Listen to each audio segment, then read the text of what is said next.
One of the things I've thought about for a long time is that I've been trying to figure out what gives people's lives meaning, and tragedy gives life its negative meaning, and nobody disputes that. Even if you're nihilistic, you're not going to dispute the fact that tragedy gives life negative meaning. So when nihilists say that life is meaningless, that isn't exactly what they mean. They mean that life is suffering, but there isn't anything transcendent about it that you could set against that suffering. That's nihilism. It's not that life is meaningless. That would just be neutral. It's like no one believes that, and they certainly don't act like they believe it.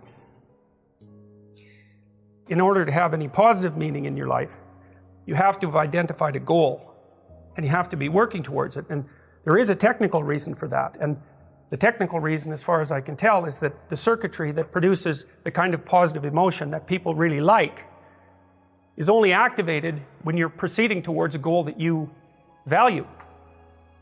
And so that means that if you don't have a goal that you value, you can't have any positive emotion. So technically that's the incentive reward system, and the underlying circuitry is dopaminergic, and when that circuitry is activated, then it's part of the exploratory circuit. It gives you the sense of being actively engaged in something worthwhile. You tend to think of positive emotion as something produced by reward, but there's two kinds of positive emotion. One is the reward that's associated with satiation, and that's consummatory reward, and that's the reward you get when you're hungry and you eat. But the thing about eating when you're hungry is that it destroys the framework within which you were operating, right? It's time to eat. Well, you eat, and then that framework's no longer relevant, so the consummatory reward eliminates the value framework, and then you're stuck with, well, what are you going to do next? And so the consummatory reward has with it its own problems, but the incentive reward is constantly what keeps you moving forward.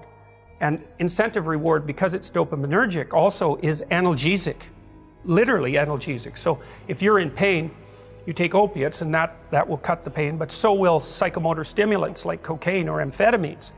And so it's literally the case that if you're engaged in something that's engaging and you're working towards a goal, that you're going to feel less pain. And you can see this happening with athletes who, they'll break their thumb or something, or maybe sometimes even their ankle, and they'll keep playing the game. Of course, afterwards, they're suffering like mad, but the fact that they're so filled with goal-directed enthusiasm means that, well, the pain systems are in some sense shut off. So that's an interesting thing, because then you could imagine, I might say, well, how happy are you that you've made a certain amount of progress? And if you think about it, what you'd say is, well, it depends on how much progress and in relationship to what. So hypothetically, you're going to be happier if you've made quite a bit of progress towards a really important goal. And then you have to think through what it means for a goal to be really important, because that's not obvious. Now, you could say, you're in this class and you're listening to some information, and maybe there's two reasons for that. You might find the information interesting per se, but let's forget about that for a minute. You need to listen to the information so that you can do well on the assignment, so that you can do well in the class. You need to do well in your classes so that you can finish up your degree. You need to finish up your degree so that you can find your place in the world. You need to do that so that you're financially stable and maybe you can start a family and have a life, and that's all part of being a good person, something like that. And so that's a hierarchy of goals, and you might say that being a good person would be the thing, however vaguely thought through, that's at the top of that hierarchy. And then when you're doing things that serve that ultimate purpose, then you're going to find those more meaningful, and that meaning is actually produced as a consequence of the engagement of this exploratory circuit that's nested right down in your hypothalamus. It's really, really old. It's as old as thirst, and it's as old as hunger. It's really an old system. And so you want to have that thing activated. I mean, at least from it isn't only from a hedonic point of view. It isn't a matter of being happy. It's the wrong way of thinking about it. It's much more complicated than that. The problem with the hedonic route, so the pursuit of pure happiness, let's say, is that what makes you happy in the next minute might not be something that will make you happy in the next hour. Well, you know that. There's this comic, what's his name? They called him King of the One-Liners. He talked about drinking wine. He said, don't you know that's going to cause a hangover? And he said, yeah, at the end, but the beginning and middle are excellent.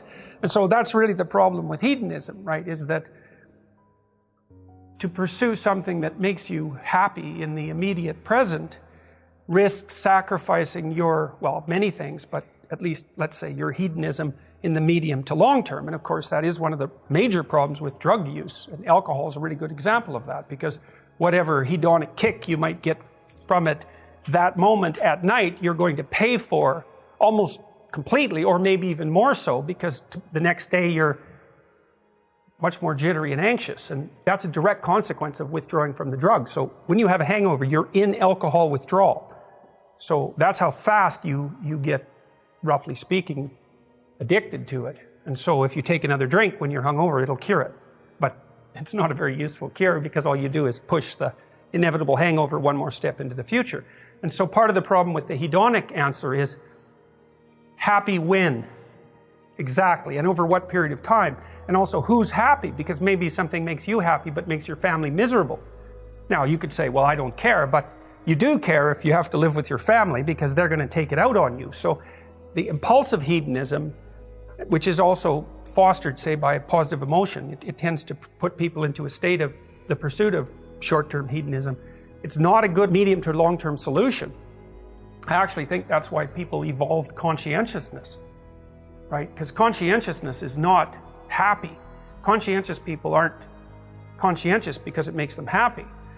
We're starting to think that they're conscientious because they actually feel terrible if they're just sitting around doing nothing. And so it's a way of staving off the stress that's related to enforced leisure, something like that. You know, if you know industrious people, some of you are industrious, some of you will have industrious parents. They just can't sit around and do nothing. They have to be working. They don't feel good unless they're working. So one thing about conscientiousness is that it involves continual sacrifice, right? You're doing difficult things in the present, hypothetically, to make the future better. But that's not driven by hedonism by any stretch of the imagination. And conscientiousness is actually a pretty good predictor of long-term life success in stable societies. Because there's also no point in being conscientious and saving things up and storing things if a bunch of thugs are going to just come in randomly and take it all away. So conscientiousness actually only works intelligently in societies that have some medium to long-term stability. You know, because you can get wiped out by hyperinflation too, because hyperinflation kills off the conscientious people. The people who accrued debts are thrilled when hyperinflation kicks in because it wipes out their debts. But of course, those debts are the things they owe to people who were conscientious enough to save.